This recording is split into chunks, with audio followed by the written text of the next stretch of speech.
अत्याचारी और अनाचारी मथुरा नरेश कंस के कारागार में बंदी वासुदेव की पत्नी देवकी ने एक बालक को जन्म दिया।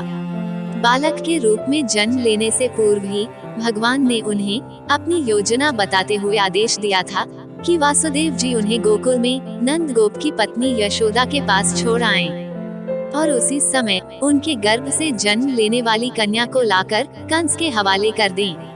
वह कन्या मेरी योग माया है। वासुदेव ने ऐसा ही किया और कृष्ण गोकुल में नंद गोप की पत्नी यशोदा की गोद में पलने लगे।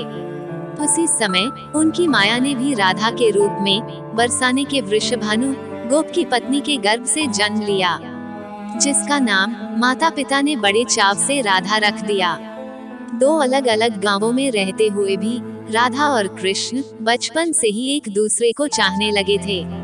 वन में गायें चराते हुए अक्सर राधा से कृष्ण की भेंट हो जाया करती थी। फिर जब वे दोनों बड़े हो गए तो जब भी रात की बेला में कृष्ण अपनी बांसुरी के स्वरों द्वारा अपनी प्रियतमा राधा को पुकारते, राधा अपनी सहेली गोपबालाओं के साथ कृष्ण के पास पहुंच जाती। राधा और कृष्ण का यह प्रेम दो किशोर लड़के लड़की का प्रेम था, जो थोड़े से दिनों में ही पूरे ब्रज में चर्चित हो गया। नंद बाबा और यशोदा ने चाहा कि कृष्ण का विवाह राधा के साथ कर दिया जाए। उधर बरसाने में वृषभानु और उनकी पत्नी कलावती की भी यही इच्छा थी। एक शुभ दिन देखकर राधा और कृष्ण की सगाई कर दी गई। पूरा ब्रज प्रदेश आनंदोल्लास भरे उत्सवों से भर गया, लेकिन उन दोनों का विवाह नहीं हो पाया था कि कंस के आदेश पर अक्रूर कृष्ण को बुलाने के लिए मथुरा से वृंदावन पहुंच गए और अत्याचारी कंस तथा राक्षसी स्वभाव वाले उसके अनुचरों का वध करने के लिए कृष्ण को बलराम के साथ वृंदावन छोड़कर मथुरा जाना पड़ा। और मथुरा में कंस आदि का वध करने के बाद मथुरा राज्य की सुरक्षा के उत्तरदायित्व ने कृष्ण को इतना उलझा दिया कि वह चाह कर भी वृंदावन नहीं जा सके। अपने जामाता कंस के वध का बदला लेने के लिए उसके ससुर जरासंध ने अपनी विशाल सेना के साथ मथुरा को घेर लिया, लेकिन कृष्ण और बलराम ने अपने पराक्रम से जरासंध और उसकी विशाल सेना को पीठ दिखाकर भागने पर विवश कर दिया। लेकिन जरासंध पराजित होकर भी शांत नहीं बैठा। उसने कई बार मथुरा पर आक्रमण किए।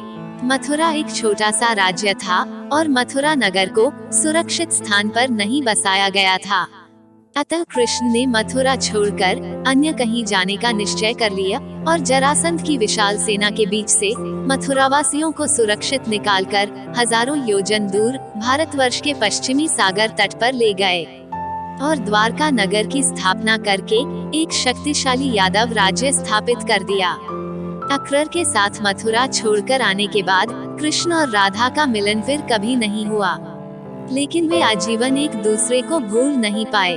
वैभव संपन्न द्वारका में अनेक सुदन पत्नियों का प्यार पाकर भी वह राधा के प्यार को नहीं भूल पाए और संसार आज भी राधा कृष्ण के प्रेम को एक आदर्श प्रेम के महान तथा अमर प्रतीक के रूप में याद करता है। उनकी मूर्तियां भारत के मंदिरों में ही नहीं, विदेशों में भी अनेक मंदिरों में प्रतिष्ठित हैं और लोग बड़े भक्ति भाव से उनकी पूजा आराधना करते हैं।